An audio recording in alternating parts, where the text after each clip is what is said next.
નમસ્કાર, હું છું તમારી સાથી સંગાથી નીલમ દવે. એકવાર ફરીથી તમારી સમક્ષ એક સંગીતની વાત, સંગીતની યાત્રા, એક કલાકારની ઓળખ લઈને આવી છું આ કાર્યક્રમમાં. આશા છે કે તમે પણ મારી સાથે આ સંગીતની યાત્રામાં જોડાશો. તમે સાંભળી હશે વાત કે ઈશ્વર નજીક પહોંચવાનો જે સૌથી સરળ માર્ગ હોય તો એ છે અધ્યાત્મ. અધ્યાત્મની સાથે સાથે સંગીત. સંગીત અને અધ્યાત્મ બંને સાથે જોડાય તો કેટલી અદ્ભુત વાત થઈ જાય.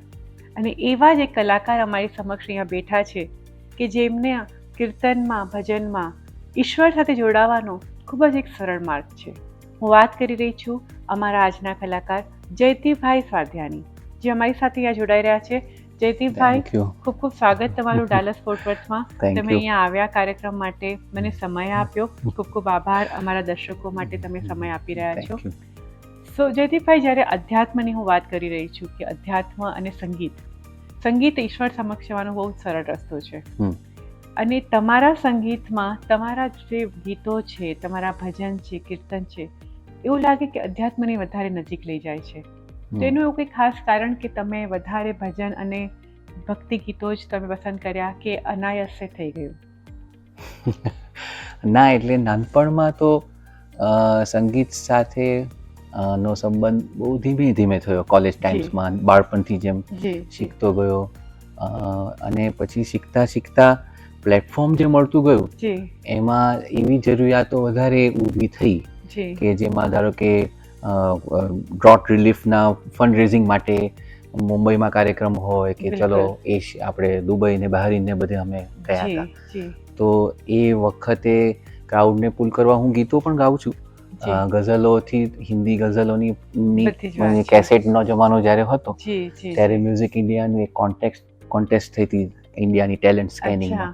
એમાં બોમ્બે, દિલ્હી, મદ્રાસ, કલકત્તા, મેકડોવેલ અને મ્યુઝિક ઇન્ડિયાએ મર્જ કર્યું હતું. તો ખય્યામજી એમાં જજ હતા, સપન જગમોહનના જગમોહનજી. એ વખતે ગઝલથી શરૂઆત કરી હતી અને હિન્દી ફિલ્ડ હતું ત્યારે. અને એ જમાનામાં આપ જાણો છો કે દિગ્ગજ કલાકારોનો સૂર્ય ઉગેલો જ હતો, પંકજજી ને અનુપજી ને. તો એ જમાનામાં નેચરલી ટ્રેન્ડ હતી. હા, અને એ વખતે ત્યારથી હું આગળ કરતો રહ્યો એમાં. પછી જ્યારે પરફોર્મન્સનું પ્લેટફોર્મ આવ્યું ત્યારે એ પણ સાથે સાથે રહ્યું. આજની તારીખ સુધી હું બધું જ વિશેષતઃ ગાઉં છું. ફિલ્મ બેઝ હોય કે આપણને જે યોગ્ય લાગતા હોય એવા ગીતો પસંદ કરીને. પણ ભજન અને મિનિંગફુલ પોએટ્રી તરફ વધારે ખેંચાણ છે તમારું પર્સનલ એક લગાવ છે. કારણ કે મિનિંગફુલ હોય તો એક ક્યારે પણ મળશે નહીં. એનું જે ઇન્સ્પિરેશન વેલ્યુ છે એની જે લોકો સુધી વધારે ઇઝીલી પહોંચે છે. એટલે એવા ગીતો કે જેમાં કંઈક પોએટ્રી એટલે કાવ્ય તત્વ હોય, પછી ગીત હોય કે ગઝલ હોય કે પણ મિનિંગફુલ એમ, તો એવા તરફ દ્રષ્ટિકોણ વધારે રહે છે કે કંઈક એવી કાવ્યની ભૂમિકા ભજનમાં તો તરત મળી જાય, મેસેજ ઓરિએન્ટેડ કંઈક સંગીત. તો એ એટલે મનમાં એમ રહે છે કે એવું જો ગવાતું હોય તો વધારે ઇઝીલી લોકોના હૃદય સુધી પહોંચે. બિલકુલ, સુંદર શબ્દ હોય તો તમારા સુંદર ભાવ બી આવે અને તમારા ગીતોમાં સુંદર અભિવ્યક્તિ પણ આવે. તો જે તમારું એક સાતત્ય જળવાઈ રહે કે તમારા દરેક, અને એ લોંગ ટર્મ રહેવાનું છે. Long term. આજે એક ગીત આવ્યું ને રાતના સાંભળ્યું ને પરમ દિવસે ભૂલી જવાય, એનું કોઈ અર્થ નથી. કે તમારા હૃદયને સ્પર્શી જાય. જે ગીતો તમે સાંભળો તમને થાય. અમુક સંબંધના ગીતો, ધારો કે માનવીય સંબંધના ગીતો, એ ક્યારે, જેમ કે ગુજરાતીના છે કોણ હલાવે લીમડી, એ તમે ગમે ત્યારે શરૂ કરો પબ્લિકને એટલે કે ગમવાનું છે. કારણ કે ભાઈ બહેનના એક અમર એ સંબંધની વાત છે. બિલકુલ બિલકુલ. અને ઈશ્વર સાથેનો સંબંધ તો આપણો હંમેશા અતૂટ રહ્યો છે. એટલે એ તો કાયમી દોરો છે. અને એ કોઈ તોડાવવાનું નથી અને આપણા ગીતોમાં હંમેશા રહેવાનું છે. બહુ સુંદર વાત કહી તમે કે જે માનવીય સંબંધોની, કે ઈશ્વરના સંબંધની. પણ તમારો જે સંગીત સાથે સંબંધ છે, તમને ક્યારે એવું થયું મનમાં પ્રતીતિ કે આ સંબંધ અતૂટ છે અને મારે સંગીતમાં જ હંમેશા રહેવું છે? આમ તો શીખતો તો કોલેજ ટાઈમથી, પછી આર્કિટેક્ટ બનવાના પણ અભરખા સેવેલા. એટલે નેચરલી બધાને ઘરેથી પણ હોય કે કોઈક એક સરખી લાઈન પકડાય તો સારું. પણ પછી એ તો કંઈ જામ્યું નહીં. એટલે પણ સ્ટ્રગલ પીરિયડ તો આવે જ છે દરેકમાં. પણ મુંબઈમાં રહીને એક નાનકડું આ પ્લેટફોર્મ, બધા કંપનીઓને ચેનલો હોય ને ત્યાંની, આ ટી સિરીઝ, થોડું થોડું એમાં કોન્ટેક્ટ કરતા કંઈક ખુલતું ગયું. એમાં ગઝલનો આલ્બમ બહાર પાડ્યો, ટાઈમ ઓડિયો એ પાડ્યો, ટી સિરીઝે કંઈક ભજનની પેલેમાં. અરે વાહ, એટલે કે એમાં એમ થતું ગયું કે ચાલો આમાં કંઈક આગળ આગળ કરી વધી શકાય. શકાશે. જી અને મેઇન તો વિકાસનું કારણ તો આપણી જાત સાથેનું એક તો ઇન્ટ્રોસ્પેક્શન. હા, શીખવાનું તો એક બાજુ ચાલુ જ રહ્યું બિલકુલ. ક્લાસિકલનું. હું ઘણા બધા પાસે જી, શીખતો જી, ગયો અને જી, શીખતો રહ્યો જી. અને શીખતો રહું છું. રાઈટ.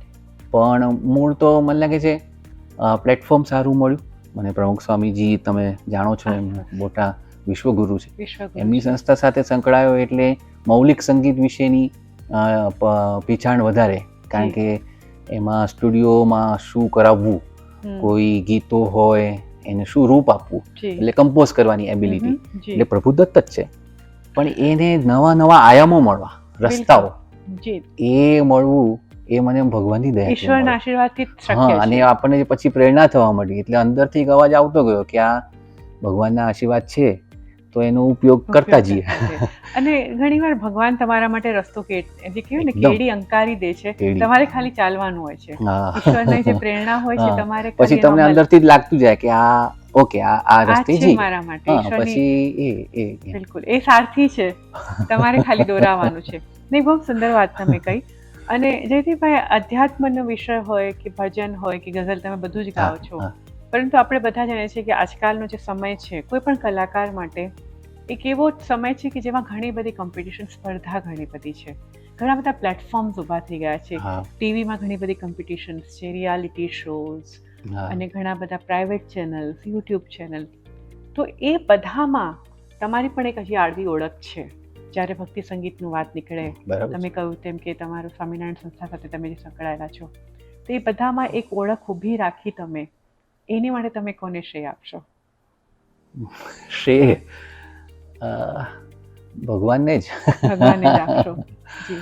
કારણ કે આ એ વાત છે કે ફ્લોની અગેન્સ્ટમાં પણ થોડુંક આ સંગીત છે. બિલકુલ. અત્યારે તો ફિલ્મ સંગીત વધારે છે. પણ હા, એટલે તેમ છતાં હું જે કરું છું એ રસ્તા પર મને અડચણો આવી છે. કોઈક વાર જેને બધાને આવવી જ જોઈએ. થોડા વિઘ્ન આવે તો વધારે આપણે જાગૃત રહીએ તો સારું છે. પણ એ સાથે સાથે રસ્તા તો મળતા જ ગયા છે. એટલે કે અંદરનો સંતોષ તો અંદરથી જ આવે છે. જે કરું છું કરેક્ટ છે, જે અંદરને સંતોષ આપે છે, અંતર મનને, એવું સંગીત ચાલુ રાખો. અને જેને કહીએ કે પબ્લિકનું એ સાથે રહેવા પણ એ ધીરે ધીરે થાય. આજે તમે એક શરૂઆત કરો તો 20-25 વર્ષે સમાજના ચિત્રમાં, સમાજના પીક પેલા મન પર આવો, 25-30-40 વર્ષે હું તો કહું છું, એ ધીરે ધીરે, કારણ કે એટલું બધું અલગ અલગ લોકો સાંભળતા હોય, એમાં તમારું ક્રિએશન ત્યાં કેટલું ઇમ્પેક્ટ કરે, ધીરે ધીરે થાય. ના, પણ તો પણ આગવી ઓળખ છે. મારો કહેવાનો આશય એ છે કે એવું નથી કે તમે ક્યાંક ભીડમાં ખોવાઈ ગયા છો. તમારે પોતાનું એક સ્થાન છે, તમારી એક આગવી લાક્ષણિકતા છે, તમારી પોતાની ગાયકીને ઢબ છે. તો ના, એ તો ઈશ્વર દત્ત જ, પ્રભુ દત્ત, ઈશ્વર દત્તને પ્રભુ અને પ્રેરણા એ ભગવાનની, ગુરુની કૃપા. અને કરતા રહો છો ને એમાં પોતાની ભૂલ ખબર પડે ને. કરતા રહો, નવું તમે કરો, કંઈક પણ નવું કમ્પોઝિશન થયું એને રેકોર્ડ કરવા જાઓ, તમારી ભૂલો તમને ખબર પડે. તમે કોરસ પાસે કામ કરાવો તો એમાં નવા કંઈક ફ્રેઝ નીકળે. તમે ફ્લૂટ પાસે કોઈક ફ્રેઝ કરાવો, સૂરની વાત કરું છું, તો એમાંથી પણ તમને ખબર પડે આમ નહીં આમ કરવું હતું. એટલે આપણી જાત સાથે આમાં તમે એમાં ઇન્ટરેક્શન્સ છે. એટલે સંગીત એમાં પછી આગળ વધતું જાય એમ અંદરનું. તમારે પણ ઘણી બધી પ્રેરણા તમને મળતી જાય કે કઈ રીતે હું વધારે વિકસિત થઈ શકું, મારી યાત્રા વધારે. એટલે પછી એમાં જ મન રહે. હા, બિલકુલ, બહુ સરળ તમે વાત કહી. અને જ્યારે આ બધી વાતો નીકળે છે ત્યારે એક વાત એ પણ છે કે તમે કોઈને સ્પર્ધા છે, પણ તમારી મહેનત પણ છે, તમારો ખંત પણ છે, અને ઈશ્વરની કૃપા, ગુરુ કૃપા પણ. તો એ ગુરુ કૃપા સાથે કોઈ આગામી પ્રોજેક્ટ્સ ખાસ તમારા, કે આગામી એલ્બમ્સ જેની તમે અમારા શ્રોતાઓને કે દર્શકોને વાત કરવા માંગશો? એટલે હા, ઘણા બધા અંગોથી, જેમ કે હવે સોશિયલ મીડિયા બધું બહાર વધારે છે, લોકો ઓડિયો અને વિઝ્યુઅલ માર્કેટની પણ અપેક્ષા છે લોકોને. એટલે હવે ધીરે ધીરે એ તરફ ઓડિયો ઘણું બધું કર્યું છે મેં. એવા મિનિંગફુલ પોએટ્રીની વાત કરું તો, પણ એને કન્વે કરવા ફક્ત ઓડિયોનું હવે નથી પ્લેટફોર્મ ચાલતું. એટલે એવો વિચાર છે કે કરેલા કામોને પણ વિડીયો કરીએ. એટલે એ ખાસ એક મનમાં રહે છે.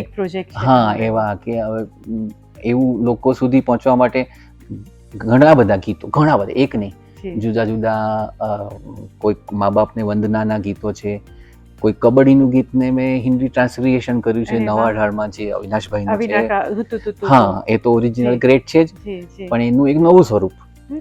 પછી એના જેમ એવા ઘણા બધા ગીતો કે જેમાં કંઈક વાત હોય, કંઈક રજૂઆત હોય, કંઈક તથ્ય હોય, એવું હિન્દીમાં અને ગુજરાતીમાં એવા ઘણા બધા હવે ધીરે ધીરે 2-3 વર્ષમાં એનું કરીને બહાર પાડવાનું વિચાર બંને. હવે વિઝ્યુઅલની ખાસ જરૂર છે એવું લાગે છે. ના, બિલકુલ બિલકુલ. તમારા જેવા કલાકારને વધારે ને વધારે લોકો સુધી પહોંચવા, લોકો એ જોવે છે, એનો આનંદ લે છે. જી ના, બિલકુલ ના, ઓફકોર્સ. અને અમારી ઘણી બધી શુભેચ્છાઓ છે. આપણે આ સમાપન કરીએ વાતચીત એના પહેલા તમારો આટલો સુંદર કંઠ છે. તમે ઘણા બધા શોઝ ડાલસ ફોર્ટ વર્થમાં કરો છો, દુનિયાભરના ઘણા દેશોમાં કરો છો, તો અમારા દર્શકો માટે એક સમાપન કરતા કંઈક સુંદર તમારા કંઠમાં થઈ જાય. ઓકે, તમે શું પસંદ કરશો? ગીત ગાઓ, ભજન ગાઓ? તમને જે સૌથી પ્રિય હોય. એવું છે? અમને સંગીત પ્રિય છે, અમારા દર્શકોને સંગીત પ્રિય છે, તો તમને જે પ્રિય હોય. તમને મને લાગે છે એક ઓલરેડી લોકોએ સાંભળેલું છે. હું આ ગીત બહુ ગાઉં છું, આપણું કબડ્ડીનું. તમને જે પ્રિય હોય તે વધારે. શું એનો મૂળ ઢાળ અને જે એનું કહેવાનું ગૌરાંગ વ્યાસ, અદ્ભુત ગીત છે. એ ગમે ત્યારે તમે ગાઓ એ આનંદ આવે ગાવાનો. તમારા કંઠમાં એક જાદુ છે જ, તો અમારા ભગવાનની કૃપા છે, કંઈ નથી. બિલકુલ.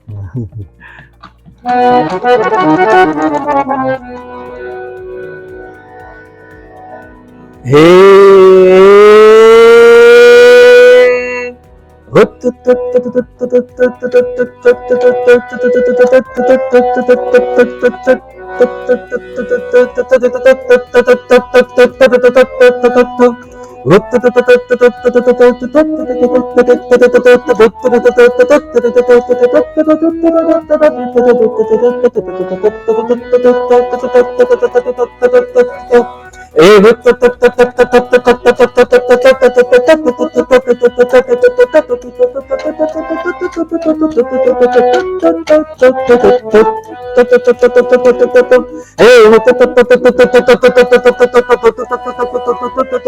જામી રમતા નીરુ આપો એકમેક ના થઈને ભેરું સારું, આપો એકમેક ના થઈને ભેરું સારું, પ્રગટ રમતું આપણે રમે છે.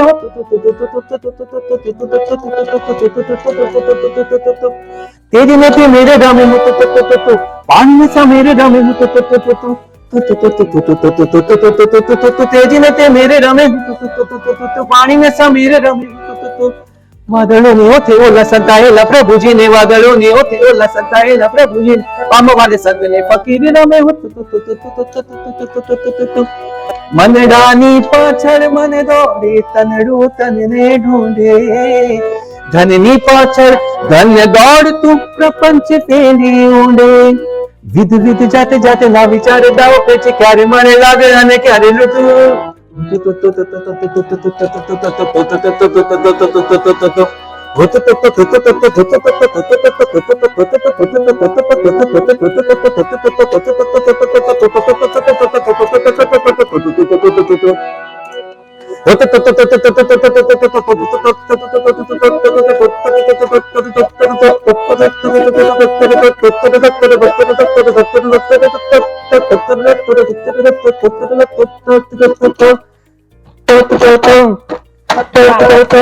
ખૂબ જ સુંદર તમારો અવાજ, તમારા સુરની જે તમારી પકડ છે, તમારી લય, ગાયકી ખૂબ જ સુંદર.